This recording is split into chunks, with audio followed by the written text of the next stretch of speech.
Talking some Wyoming football today. BYU and the Cowboys renew acquaintances once again this upcoming season. Going to be joined by Ryan Thorburn. You can see him in the other window. Talk a little bit about the Cowboys, a program that is in flux, but one that has still got a very proud background and, of course, a history with BYU. All that and more ahead on today's edition of Locked On Cougars. You are Locked On Cougars, your daily podcast on the BYU Cougars, part of the Locked On Podcast Network. Your team every day.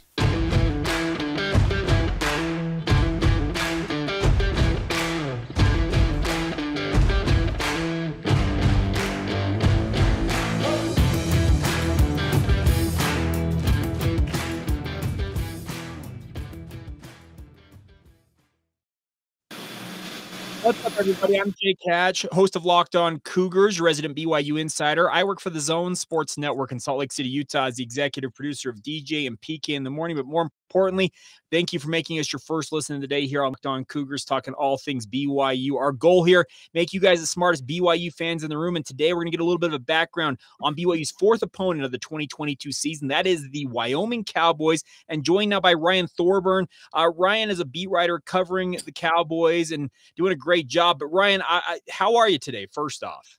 Oh, I'm doing well, Jake. How are you doing? Doing all right. Okay, so with regards to the Wyoming Cowboys, can you name all of the players that transferred in and out of that program without having to look it up? I would guess you probably can't, but let me know if you could. Probably not off the top of my head. I know there was 13 of them, which is quite a lot for Wyoming. You know, they had great stability under Craig Bohl until this, one-time transfer thing finally hit them hard last winter. I can probably name the 6, though, that went to Power 5 conferences. So they lost 13 and obviously 6 to go to Power 5. They were really good players. So that hit them hard. I think it was a shock to their system. But through the spring, it seems like they've had pretty good recovery. They've added some Power 5 transfers. They've actually used the portal, which they were, vehemently against until now it's the new reality. So it's good to see them react on the other end and realize the door can swing both ways. And you can get, some Power 5 guys that are looking for a second chance that would have never considered a Mountain West program before, coming out of high school. So I think they've recovered pretty well. They've filled some holes, and obviously, it's going to be quite an adventure with so many new players. But, I think the chemistry overall in the spring was a lot better than last year's season was. Craig Bohl has been, I think, the pillar of consistency since coming to Wyoming, and he's kind of the perfect coach for them. He's not a guy who's necessarily looking to jump to another job. He's made it explicitly clear. He's an older gentleman as well with regards to his coaching career.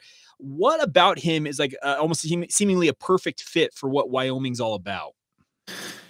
Yeah, I think he just fits the Wyoming culture pretty well. I mean, he's a tough guy. I think Wyoming fans, maybe more so than other fan bases, appreciate the fact that their whole system is running the ball, defending the run, kind of old school football. Now, I know there's a growing faction of fans that want to see them open it up more.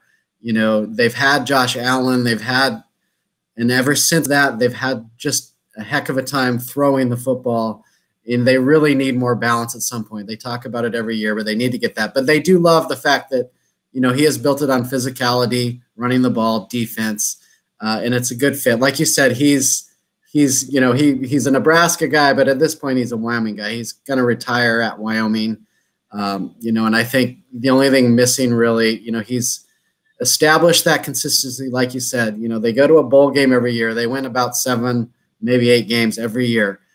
Is that, perfect? No, obviously not. You want to mix in a Mountain West championship once every 4 years. And I think that's the missing piece. And I think that's what was so confounding about last year is they were picked second in the Mountain Division behind Boise State. They had all these seniors.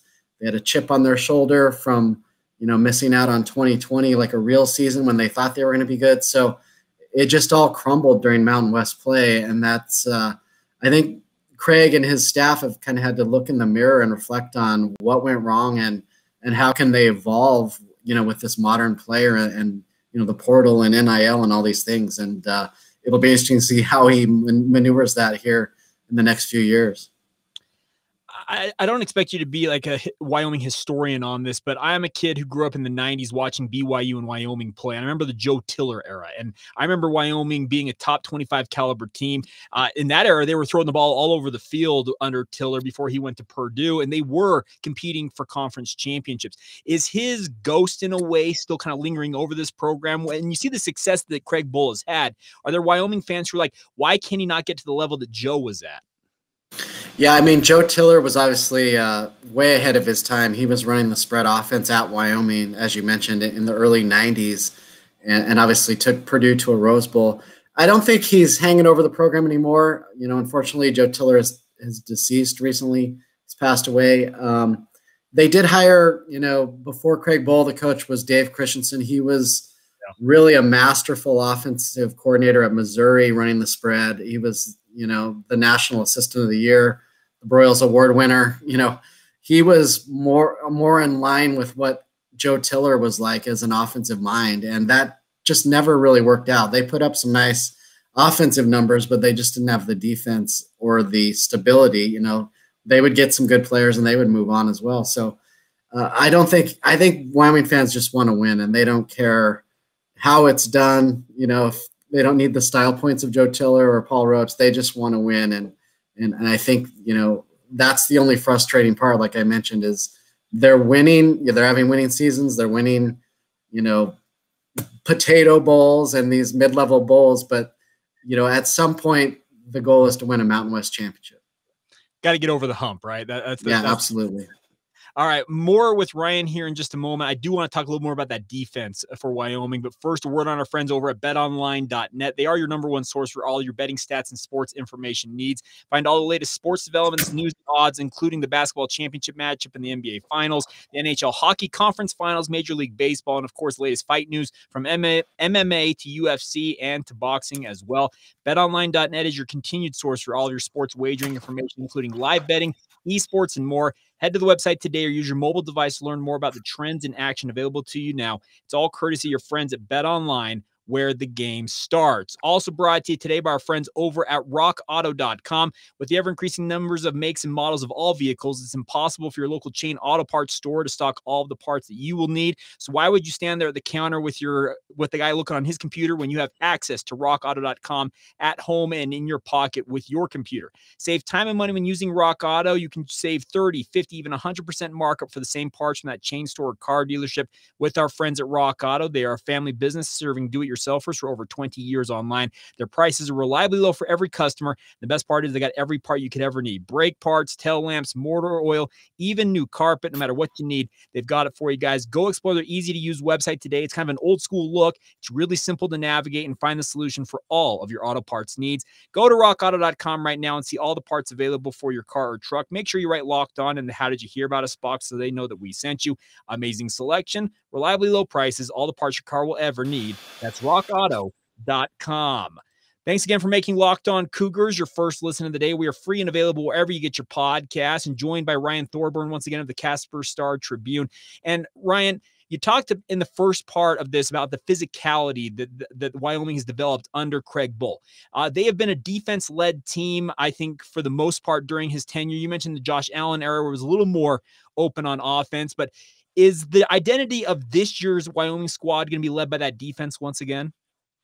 Yeah, the running game led by Titus Swin, and then the defense. They need to have, you know, a top 25 caliber defense to get to where they want to go. And that's obviously an area where they lost, you know, I think both starting cornerbacks to Power 5, you know, a couple defensive linemen to Power 5. But the real loss is Chad Muma, the All-American linebacker, who was second in the FBS in tackles last season. He's just a carbon copy of Logan Wilson, and now he's with the Jaguars. So that's the key. But actually, that's the area where they feel really good about who's replacing Chad Muma. They have Easton Gibbs, who was, you know, playing on the weak side with Chad last year, and I think Easton is kind of the leader of the defense. They also feel really good, you know, up front at nose tackle. I think Cole Goodbow is, you know, one of the better players in the Mountain West. He's, you know, their nose tackle. He really came on last year. You know, he's a guy that can not only stuff the run, but get sacks from that position. And then, you know, they have a Casper Wyoming guy, Jordan Bertonoli, who's also a really good defensive tackle. So up the middle, they feel really good, but there's a lot of question marks, with who's going to rush the passer and, with a totally reloaded secondary of new guys. You mentioned Cole Goodbow, and I'm glad you said his name first. I was going to say Godbout, and I would have pronounced that completely incorrectly. But to me, and I've watched my fair share of Wyoming, watching Mountain West games, Utah State, etc. here in Utah. He looks like the kind of the antithesis of what most G5 defensive linemen look like. He's just a big, wide body, but just an absolute mauler in the middle. Where did they find him?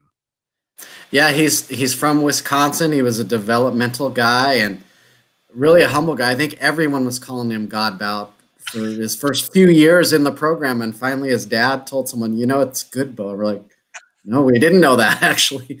Right. But I think he's going to really. I think he could be in the NFL draft next year. That's how good I think he's going to be. And just last season was really frustrating, not just from a football wins and losses standpoint, from a media standpoint. They decided to do Zoom interviews again because of what was going on with COVID, and just they didn't want to have anything canceled or postponed. And I get that, but this spring was great because we actually got to get to know these guys and talk to them. And I would really be surprised if he didn't have a monster season. And, but there are some question marks. Like I mentioned, they lost one starting corner went to Oklahoma, one went to UCLA. So interesting. They had a guy waiting in the wings, Cam Stone, who's going to be a really good starting cornerback. And then they added Ja'Cory Hawkins from Ole Miss, who coming out of high school was recruited by everybody, SEC teams, Penn State, et cetera, kind of got lost in the shuffle at Ole Miss, but he was the best player on the field during the spring game. Now, granted, they didn't really give Titus Swin, the running back, or some other guys a lot of reps, but Ja'Cory Hawkins was all over the place. He had an interception, dropped a couple potential interceptions. So I think they feel actually better about, it's hard to say that until they do it in a game, but I think they feel better about the young guys coming into the secondary than the guys they had last year who, transferred, allegedly to greener pastures. So we'll see what happens. You mentioned earlier on about the fact that, and I remember hearing this from Coach Bull, that he was against the transfer portal and the one-time transfer and all this stuff. But he started to embrace it. And I think he's like most coaches. He realizes, you know what, this is kind of how things are going to be. We're going to have guys going out. We're going to bring guys in. Do you feel like Wyoming fans, for the most part, have responded positively to seeing guys both leave and also transfer into the program? Yeah, I think they're coming to terms with it, this new reality we're in, slowly but surely. Craig and the staff kind of got mocked a little bit on Twitter because basically they put out a help wanted sign at quarterback where they sent out a tweet and a statement, with Josh Allen's photo saying, "We need you to be the next Josh Allen, help wanted," and it worked. They obviously they lost two quarterbacks to the portal, including Levi Williams, their starter last year. He's at Utah State now, but they signed Andrew Peasley from Utah State. It's a trade, right? It was just a trade straight across. That's the first time I talked to Peasley. He's like, is this the first trade in college football history? But I think they think, Levi was a great runner, and he physically was in the Josh Allen mold, 6'5", 230, 240. But his accuracy just wasn't there last year for whatever reason. And they had Isaiah Nayor, a dynamic receiver, went to Texas, and they connected, some, but really when you look at what they lost with Nayor leaving and Levi leaving, it was 3 hookups per game. Now, a lot of those were explosive, but that's all they were getting out of that. So I think it'll be better by committee. I think Peasley will spread it around to tight ends, rely on the running game, and he'll be more accurate. And we didn't get to see him run during the spring because he was off limits. But from what I've heard, on his time at Utah State, he had the jets to run as well. So, I think that could be an area where they upgrade. We'll see. I mean, Levi Williams is going to be stuck behind, Logan Bonner and the kid that stepped in the bowl game against Oregon State. So I think we'd love to see Levi against Andrew and Laramie, this season, but I don't know if both of them will be on the field. And then Wyoming also added a transfer quarterback from Snow College, another Utah tie there, Evan Svoboda, who is, 6'5", 230, who's developmental, who is wearing Josh Allen's number 17 and looks like that. That's what they usually recruit, is the big guy that needs developed. But I think Andrew Peasley, who's not a big guy, will be a breath of fresh air with his mobility and accuracy. So my radio station that I work for, my day job, we are the home of Utah State athletics. We've had Utah State games. I've watched Andrew Peasley up close, and the dude can scoot. So if any Wyoming fan happens to be watching this, the dude can run. He's got wheels. So if you're a Wyoming fan, get excited for that aspect of. I know Levi Williams last year, dude could really run, but I'm telling you, Andrew Peasley's got a gear that not a lot of quarterbacks have. So it'll be interesting to see how he is. And I probably should ask this: is he the odds-on favorite to be the number 1 QB? Yeah, it would be a major upset if he's not. And beyond his, his speed and his experience he has that Mountain West experience in pockets. And I know he wasn't their full-time starter. Obviously, Utah State's, coach brought in his own guy from Arkansas State. But Peasley, I'm telling you, he has a swagger to him. The guys gravitated towards him, even though he just got there in January. And, he's going to be the starter. Svoboda has a lot of developing to do, and I think he knows that.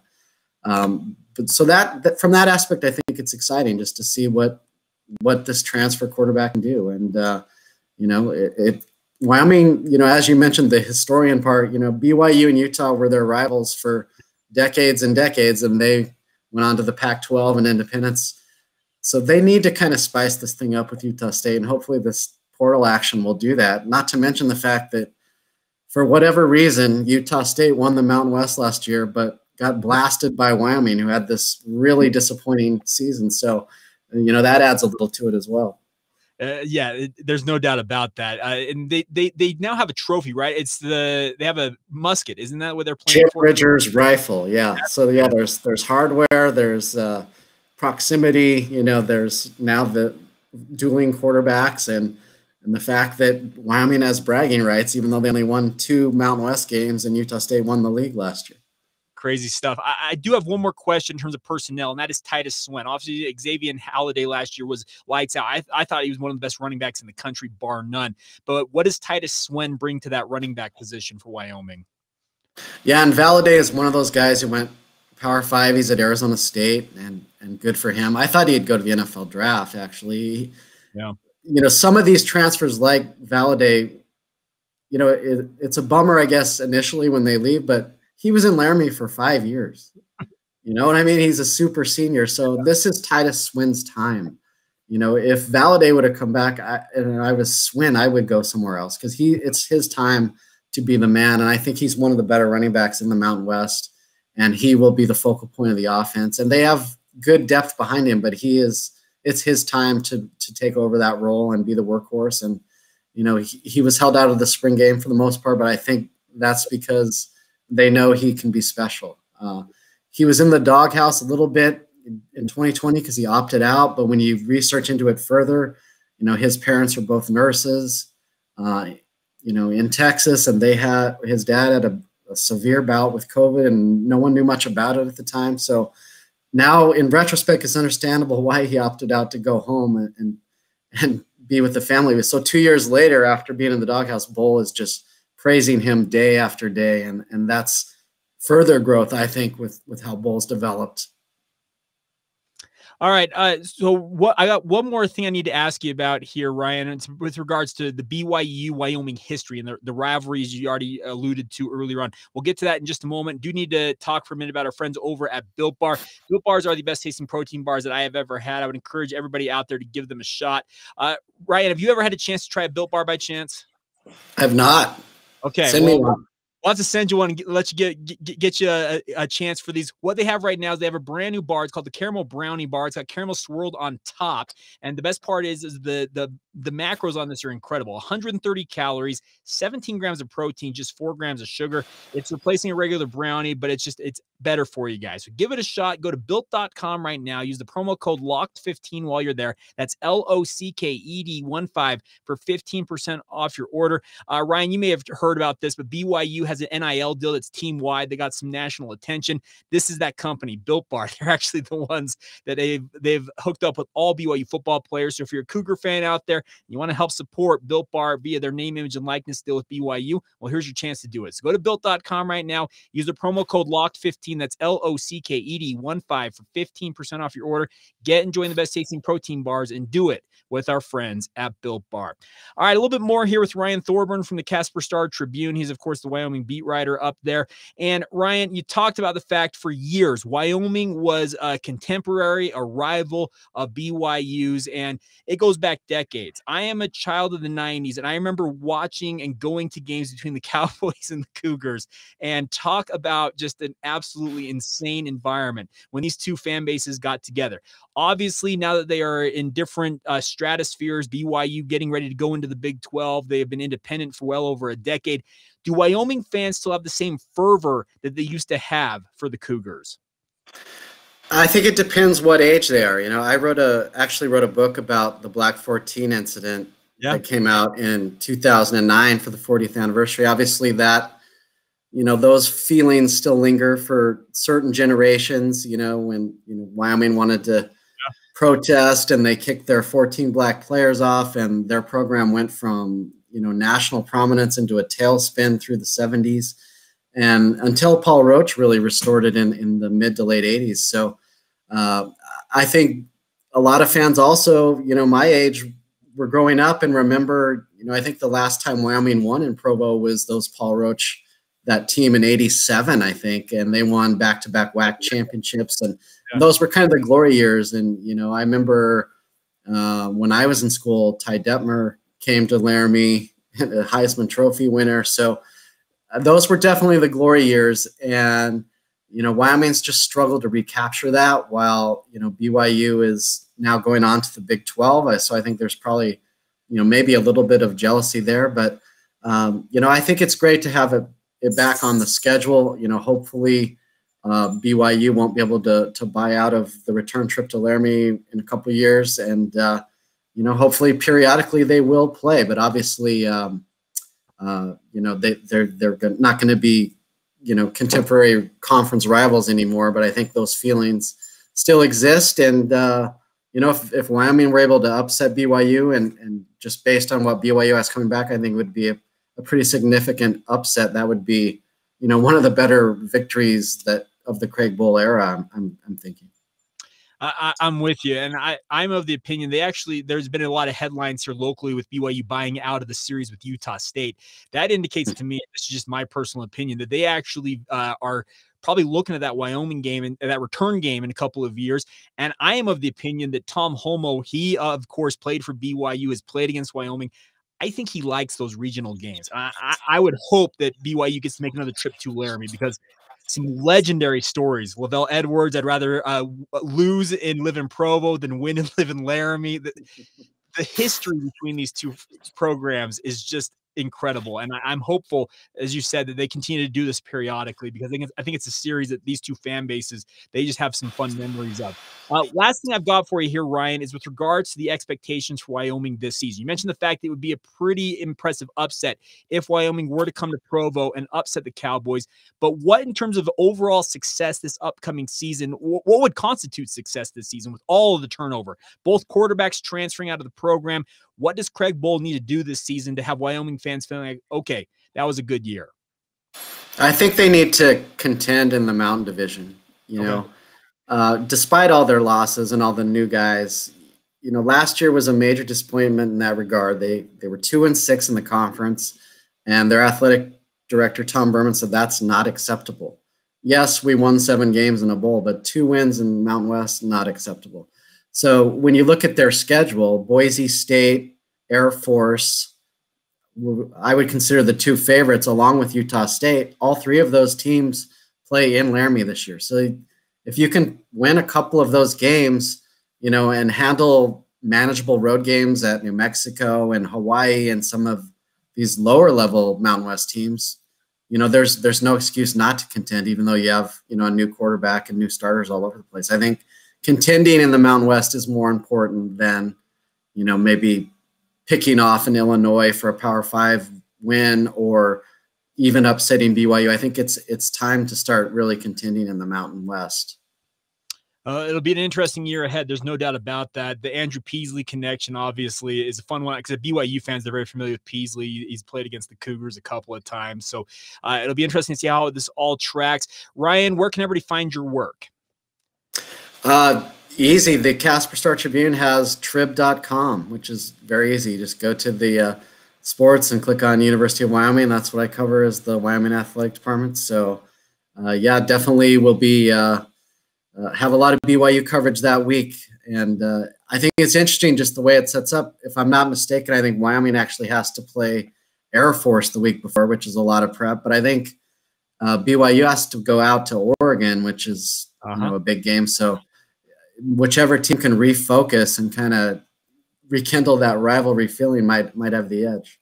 And the other thing BYU's got, they got Utah State coming in 4 days after this against following the Wyoming game. So obviously there's a rivalry thing there as well for BYU. So it's an interesting matchup. I'm looking forward to it. We will have you back on the show in the lead up to that, Ryan. Thank you so much for your time. You can follow him on Twitter. Down you can see @Ryan Thorburn on Twitter if you want to find all of his work there. Ryan, thank you so much once again. Yeah, anytime, Jake. Appreciate it. There you go, Ryan Thorburn from the Casper Star Tribune. More for you guys on Monday. Big thank you for tuning in. This has been Locked On Cougars for June 10th, 2022, and we will talk to you guys soon.